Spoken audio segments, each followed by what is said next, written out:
আসসালামু আলাইকুম, কেমন আছেন সবাই? আমরা শসা গাছের রশি লাগাইতেছি এবং একদম ছোট শসা গাছের পরিচর্যা করতেছি। দেখেন বন্ধুরা,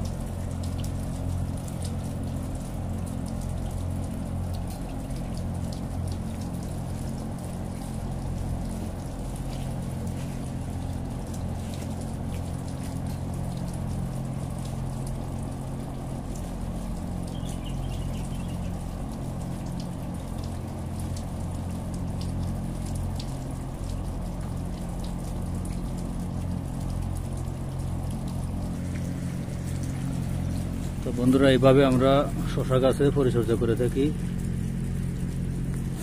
এখন গরমের সিজন, এই জন্য আমরা নিচের ব্রাঞ্চগুলো একটু বেশি করে কেটে দেই।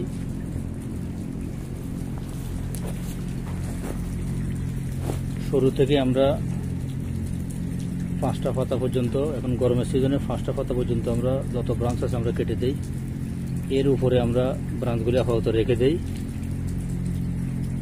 গরমের সময় যত ডাল বাচ্চা কেটে দেওয়া যায় ততই গাছের জন্য অনেক ভালো এবং এই শসাগুলি দ্রুত বড় হবে।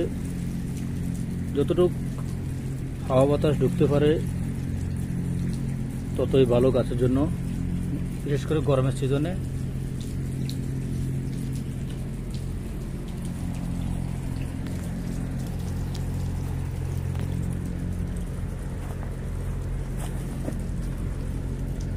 একটা দুইটা করে পাতা আমরা নিচের পাতাগুলোও কেটে দেই, একটা অথবা 2টা পাতা শুরুতে। এই পাতাগুলি কেটে দেওয়ার ফলে পোকামাকড় একটু কম হয় গাছে।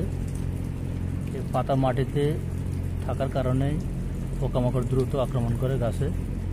এই জন্য আমরা একটা দুইটা পাতা, আমরা নিচের পাতাগুলি আমরা একটা দুটো পাতা কেটে দিই এবং ব্রাঞ্চগুলি 5টা পাতা পর্যন্ত, এখন গরমের সিজন সেই জন্য 5টা পাতা পর্যন্ত আমরা ব্রাঞ্চগুলো কেটে দিই।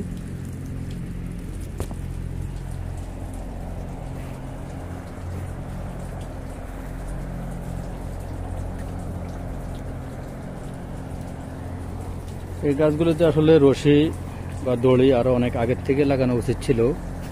আমরা হয়তো সময়ের অভাবে সময় মতো আমরা গাছের রশি ঝুলাতে পারি নাই। তো আজকে আমাদের এই গাছের এই গ্রিন হাউসের সিরিয়াল আসছে কাজের জন্য, এই জন্য আজকে আমরা রশি বা দড়ি এবং গাছের পরিচর্যা আজকে আমরা শুরু করি। যদিও আরও 1 সপ্তাহ আগের থেকে শুরু করা প্রয়োজন ছিল, তো আমরা একটু লেট করে ফেলছি। তো এইভাবে আসলে যত ছোট থাকা অবস্থায় গাছের পরিচর্যা করা যায়, ডাল বাচ্চা ব্রাঞ্চ কেটে দেওয়া যায়, ততই গাছের জন্য অনেক ভালো। ফলন দ্রুত আসে এবং শসাগুলি সাইজ বেশ বড় হয়। এই শসাগুলি আসলে লং শসা, চিকন। প্রতিটা ডগায় দেখেন, প্রতিটা এতে কি পরিমাণ শসা আসতেছে দেখেন। প্রত্যেকটা শসাই স্ত্রী ফুলে পরিণত হয়, কোনো প্রকার পরাগন লাগে না।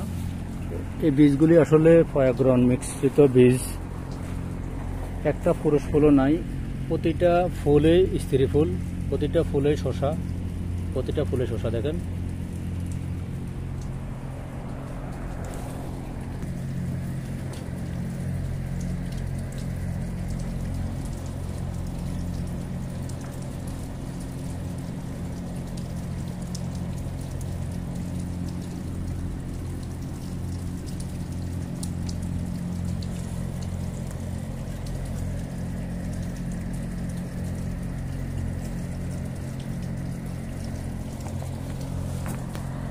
তো বন্ধুরা, ভিডিওটা আজ এ পর্যন্ত।